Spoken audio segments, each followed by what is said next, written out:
Welcome, everyone, to another edition of our Monday Mindset Calls. I am stoked to have you guys here. And today we have an amazing topic. I actually told my wife, I said, this is my favorite video to date because the topic is so personal to me. And it's a topic that really changed my life. And I want to share that with you guys because it's been such a central theme to my life for about the last 15 years or so. And today's topic is going to be it's going to be a story, actually. I'm going to share with you a book I read and my takeaways from it and how we can apply that. And the book is Thus Spoke Zarathustra by Friedrich Nietzsche. And I read this when I was about 21 or 22 years old. And I read this at an interesting time in my life. My mother was just diagnosed with schizophrenia. She was going through a pretty severe mental health crisis with a lot of personal turmoil in our family. I was navigating a breakup at the time, and I hadn't left my apartment in probably 2 to 3 months. I actually took the entire semester, like my junior year of college, and I just wrote it off. I didn't do anything. And I stumbled upon this book and I read it. And in this book, it's a book about personal discovery, overcoming oneself, and reaching your highest potential. But there's a small excerpt of this book that discusses the three metamorphoses. And I want to share that with you guys because this time of year, there's a lot of energy and there's a lot of feeling around change and feelings of longing and longing for an aspirational identity. And if this can help you even a fraction of a percent to move towards your goal, I think it's worth sharing. So today, without further ado, let's dive into Friedrich Nietzsche. Uh, and thus spoke Zarathustra. Now, I want to set the tone for this in the three metamorphoses. The three metamorphoses, it's a parable or it's a story of how personal development really happens. Okay. So keep that in mind as I share this, look at it through the lens and how you can apply it to your life. Now, we all begin our life as a camel. We are born into this world as a camel. And what is a camel to you? Well, a camel is a beast of burden. It is made to carry things. And what do we carry in this life? Well, we carry the programming passed down to us by society, by our parents, by our culture, by everyone around us, and even our own internal dialogue. And these burdens, it is, you have to go to school. You got to go, get good grades. You got to graduate. You got to get a job. You got to have a family. You have to do this. You got to pay your taxes on time. All these supposed to do's, all these things that you're supposed to do. And most people go through life not even realizing they're a camel. They just assume that's the way it is. And don't get me wrong, there are benefits to the camel. The camel teaches you discipline, it teaches you how to endure. But if we stay in that phase too long, then burnout happens, frustration happens. And as this camel wanders through the desert, it is burdened with more and more and more. And it's being weighed down. And it finally reaches this vast expanse of the desert where it sees how long it has to go. It's desolate. And it is just so overloaded with burdens. And this really related to me at the time. It just feels so weighed down by all these things and expectations that were placed on it. And then there's this great dragon in the distance lumbering towards the camel. And this dragon is covered in golden scales, and on these scales are written, "Thou shalt." All these thou shalts, all those things that you're supposed to do, the burdens that we talked about, well, the dragon is carrying an infinite amount of them. All these thou shalts.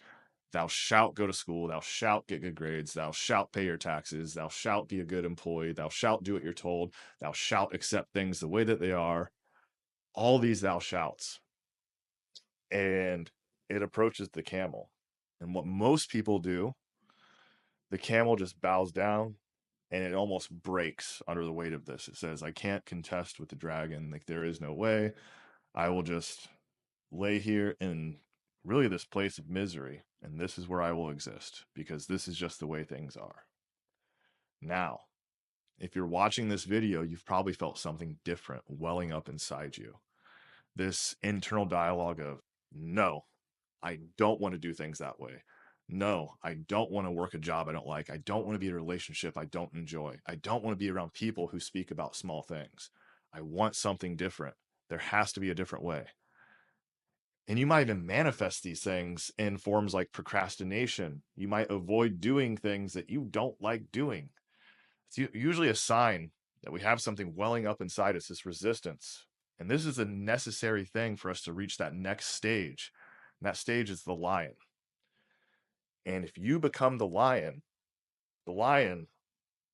which represents resistance, it represents kind of going against the grain, being an outlier, being okay with standing on your own, not needing to have societal approval, but wanting to do things your own way.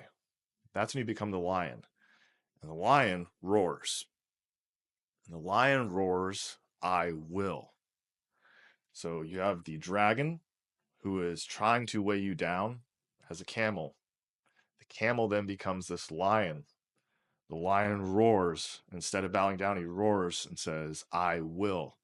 And I will is a proclamation. It's a proclamation that you're going to do things your own way, that you are confident in who you are becoming, that you seek a different path, and that you will no longer carry burdens of others that are not meant to be yours.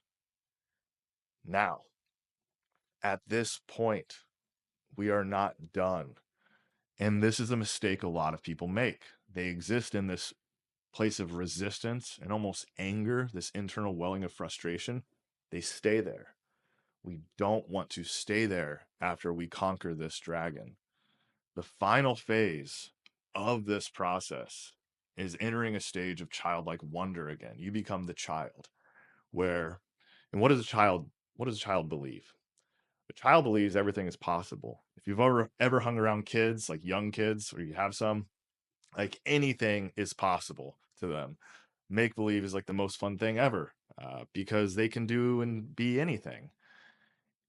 And you can begin to view the world through that creative lens again. You're a creator. You have the creative mind of a child again. All things are potential. All things are possible. You become self-propelled at this point, and life becomes exciting again.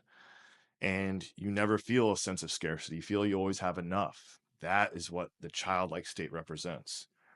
Now, what I would ask you to do is evaluate, where am I on this continuum right now? What feelings come up for me? Do I feel like maybe I'm the camel and I'm carrying some things that I no longer need to carry?